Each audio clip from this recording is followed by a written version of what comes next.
Tenemos este circuito y nos piden encontrar la potencia suministrada y la potencia absorbida por cada una de las resistencias. Entonces, para encontrar la potencia suministrada tenemos que llegar a un circuito que esté conformado por una fuente de voltaje y una resistencia. Eso quiere decir que vamos a ir reduciendo el circuito hasta llegar a una sola resistencia que va a ser equivalente al conjunto de resistencias que tengo en este circuito. Entonces, lo primero que tenemos que recordar son las características de un circuito en serie y un circuito en paralelo. Cuando están en paralelo comparten los nodos y cuando están en serie comparten un solo nodo. Entonces, lo que vamos a hacer primero va a ser identificar los nodos. Aquí lo que estoy haciendo es pintar cada nodo de un color para verlo de una forma más clara. Digamos, mi nodo A, mi nodo B, mi nodo C y mi nodo D. O sea, toda la parte que está de color es el nodo, las resistencias no están coloreadas, eso quiere decir que ahí va a haber una rama igual la fuente. Entonces, aquí vemos dos sencillas. La resistencia R1 está en paralelo con la resistencia R2 y la resistencia R3 está en serie con la resistencia R4. Entonces, vamos a reducir estas dos y estas dos resistencias. Entonces, este conjunto de resistencias está en paralelo. ¿Por qué? Porque comparten los mismos nodos. Digamos, la parte de arriba de la resistencia 1 está en el nodo A y la parte de arriba de la resistencia 2 está en el nodo A. La parte de abajo de la resistencia 1 y de la resistencia 2 están conectados al nodo B. Están compartiendo el mismo par de nodos. Entonces aquí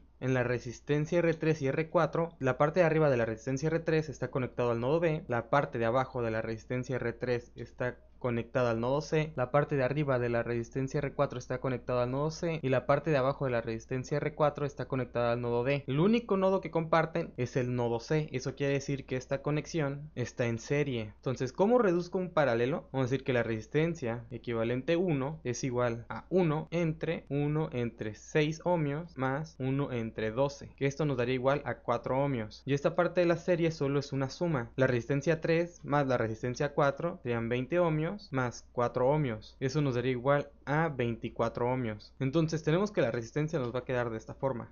Aquí volvemos a pintar los nodos y vemos que el nodo C desapareció, pero en realidad el nodo C queda dentro de esta resistencia, ya que esta resistencia es el equivalente entre estas dos resistencias. Aquí vemos que estas tres resistencias, la resistencia R6, la R5 y la resistencia equivalente 2, están en paralelo. Entonces, para reducir esta parte sería 1 entre 6 más 1 entre 8 más 1 entre 24. Esto nos daría igual a 3 ohmios. Y nos quedaría un circuito de esta forma, con nuestros tres nodos A, B y creo que este era D. Sí, porque el C era el que eliminamos aquí. Ese es el nodo D. Entonces, para reducir esta parte, solo sería la suma de las dos resistencias. La resistencia de 4 ohmios más la resistencia de 3 ohmios. Eso nos daría 7 ohmios. Y nos quedaría un circuito conformado por una fuente de voltaje con una resistencia. Entonces, como esta es una trayectoria cerrada, aquí va a fluir una corriente. Vamos a poner una corriente I. Y aquí utilizamos la ley de Ohm. La ley de Ohm que dice que el voltaje es igual a la corriente por la resistencia. Como queremos encontrar la corriente, vamos a despejar la ley de Ohm y nos quedaría que la corriente es igual al voltaje entre la resistencia. Entonces el voltaje es igual a 21 volts entre la resistencia que es igual a 7 ohmios. Esto nos va a dar una corriente de 3 amperios. Aquí ya podemos encontrar la potencia suministrada por la fuente. Tenemos corriente, voltaje y resistencia. Si sabemos que la potencia es igual al voltaje por la corriente, esto nos quedaría igual a 21 por los 3 amperios. Esto nos quedaría igual a 63 watts. Entonces toda esta potencia suministrada por la fuente la tiene que gastar esta resistencia. Entonces toda la potencia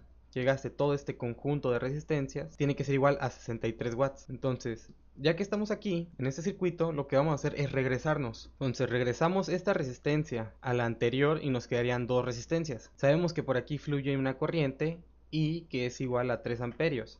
Entonces, como esta es la equivalente de dos resistencias que están en serie, eso quiere decir que la misma corriente circula por las dos resistencias. Entonces, tenemos que encontrar el voltaje de la resistencia equivalente 1 y el voltaje de la resistencia equivalente 3. Aquí podemos aplicar la ley de Ohm o un divisor de voltaje. Por la ley de Ohm sería, el voltaje es igual a la corriente por la resistencia. Entonces, el voltaje de la resistencia equivalente 1 es igual a la corriente de 3 amperios por la resistencia de 4 ohmios. Esto nos quedaría igual a 12 volts. 12 volts que son entregados a esta resistencia. Para encontrar el voltaje de la resistencia equivalente 3 sería el voltaje de la resistencia equivalente 3 es igual a 3 amperios por 3 ohmios.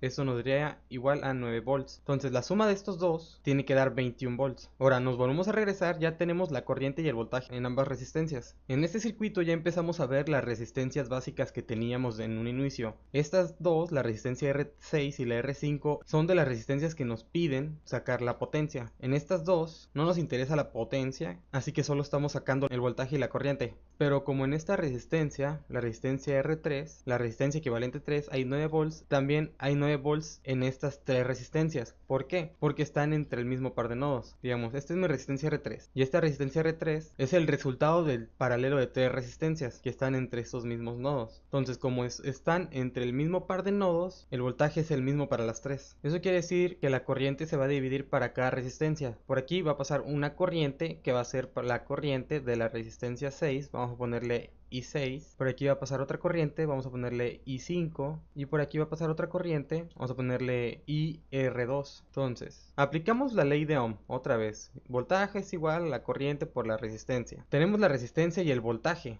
Sabemos que el voltaje son 9 volts y la resistencia son tres diferentes resistencias. Entonces la corriente para la resistencia R6 va a ser igual al voltaje de 9 volts entre los 6 ohmios. Esto va a ser igual a 3 medios de ampere. La corriente de la resistencia R5 va a ser igual a los 9 volts entre los 8 ohmios y nos quedaría 9 octavos de ampere. Y la corriente para la resistencia equivalente 2 es igual a 9 volts entre los 24 ohmios. Esto nos quedaría 3 octavos de ampere. Y regresamos al circuito original. Sabemos que la resistencia equivalente 1 son estas dos resistencias y la resistencia equivalente 2 son estas dos resistencias. Entonces aquí hay un voltaje de 12 voltios y aquí hasta acá hay un voltaje de 9 volts. Entonces para esta sabemos que el voltaje es el mismo, entonces lo que se va a dividir es la corriente. Entonces para sacar la corriente de la resistencia 1 vamos a ponerle I1. I1 va a ser igual al voltaje, que son 12 volts, entre 6 ohmios, que va a ser igual a 2 amperios. Igual, por aquí también pasa otra corriente, y vamos a ponerle I2, va a ser igual a 12 volts entre 12 ohmios, que esto va a ser igual a 1 amperio. Ahora solo falta el voltaje de la resistencia R3 y el voltaje de la resistencia R4. Sabemos que por aquí pasa una corriente, vamos a ponerle IR2, que es esta misma corriente que está aquí. Entonces, sabemos que es la misma corriente porque está en serie. Vamos a ponerle voltaje 3 es igual a la corriente, que son 3 octavos de ampere, por 20 ohmios, que nos quedarían 15 medios, que sería 7.5 volts. También para la resistencia R4, vamos a ponerle voltaje 4 es igual a los 3 octavos de ampere, que es la misma corriente que circula por la otra resistencia, por la resistencia, que son 4 ohmios. Aquí nos quedaría 12 octavos, que son 6 cuartos, que son 3 medios de volts, que sería 1.5 volts. Entonces ya tenemos el voltaje y la corriente que circula por cada resistencia.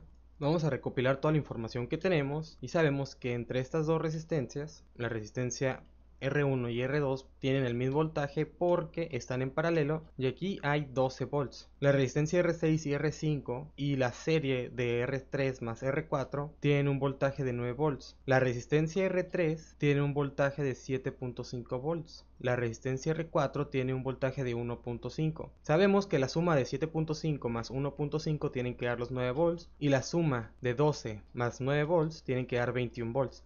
También sabemos que por aquí circula una corriente, sabemos que es de 2 amperios. Por acá circula otra corriente que es de 1 amperio. También vemos aquí hay una corriente I6 que circulan 3 medios de ampere. Por aquí una corriente I5 que es de 9 octavos de ampere. Y por aquí una corriente que son 3 octavos de ampere. Entonces ya tenemos los voltajes y las corrientes. Entonces ponemos potencia es igual al voltaje por la corriente. Entonces la potencia de la resistencia 1, entonces sería potencia 1 es igual al voltaje, que son 12 volts, por la corriente. La corriente de 2 amperios es la corriente que circula por la resistencia 1, entonces 2 amperios, esto nos daría 24 watts. La potencia de la resistencia R2 igual 12 volts por la corriente de 1 amperio, esto nos va a dar 12 watts. La potencia 3, que es la potencia de la resistencia 3, serían 7.5 volts por una corriente de 3 octavos de ampere, sería igual a 45/16 de watts. La potencia 4 sería el voltaje de 1.5 por la corriente de 3 octavos, esto sería igual a 9/16 de watt. La potencia 5 es igual, el voltaje es de 9 volts por la corriente, que son 9 octavos de ampere. Esto sería igual a 81 octavos de watt. Y la potencia 6 es igual a 9 volts por una corriente de 3 medios de ampere, que esto es igual a 27 medios. Ahora, para encontrar la potencia absorbida por todo el conjunto de resistencias, tenemos que sumar todas las potencias de las resistencias, y eso tiene que ser igual a la potencia suministrada por la fuente. Entonces, la suma de todos estos watts tendrían que dar 63 watts.